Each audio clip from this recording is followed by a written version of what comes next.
Bukas na nga gaganapin ang Game 7 ng San Antonio Spurs at OKC Thunder kung saan kahit man na ipanalo nila ang Game 6 kahapon, sila pa rin ang nananatiling dehado. Kaya nasa delikadong sitwasyon ang kanilang team lalo pat sa OKC nga ang home court. Pero sa kabila niyan, susubukan pa rin naman ng team na maipanalo ito. At yan ang pinangako mismo ni Victor Wembanyama at ng kanyang kakampi na si Dylan Harper na binigyan ng napakalaking tiwala ng team.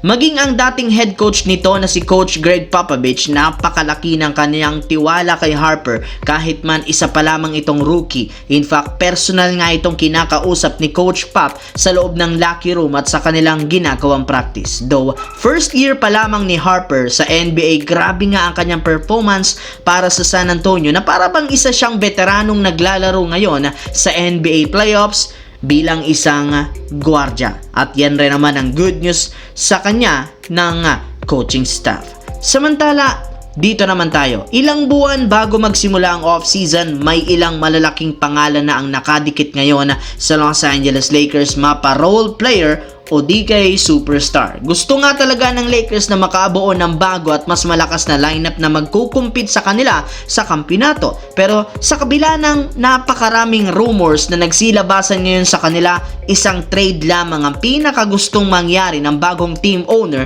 na si Mark Walter. Ito walang iba kundi ang makuha si Giannis Antetokounmpo sa Milwaukee Bucks. Ito ang pinakauna nila sa listahan na gagawin sa pagpasok ng offseason. Desidido ang Lakers na mabuo ang tandem ni Giannis Antetokounmpo at Luka Doncic. Mismong si Mark Walter na ang nagsabi gusto niyang bigyan ng Lakers ng malaking tsansang mag-compete sa championship. At magagawa nila yan kung sakaling makuha ni si Giannis. Kaya hindi nga kayo dapat pang magtaka bakit nag-uumpisa na si Rob Pelinka kausapin ng Milwaukee Bucks sa isang trade at kapag nagkasundo malamang sa malamang mabubuo ang tandem na ito.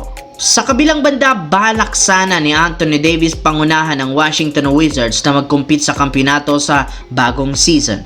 In-encourage na rin naman ito ang front office ng Wizards na bumuo ng isang mas malakas na lineup sa pag-trade nila sa kanilang first overall pick sa NBA draft. Ang problema mukhang hindi nga tumutugma o maayon ang plano ng kampo ni Davis sa front office ng Wizards. Kung si Davis gusto nang i-trade ang kanilang draft pick, ayaw rin naman itong gawin ng Wizards ngayong offseason.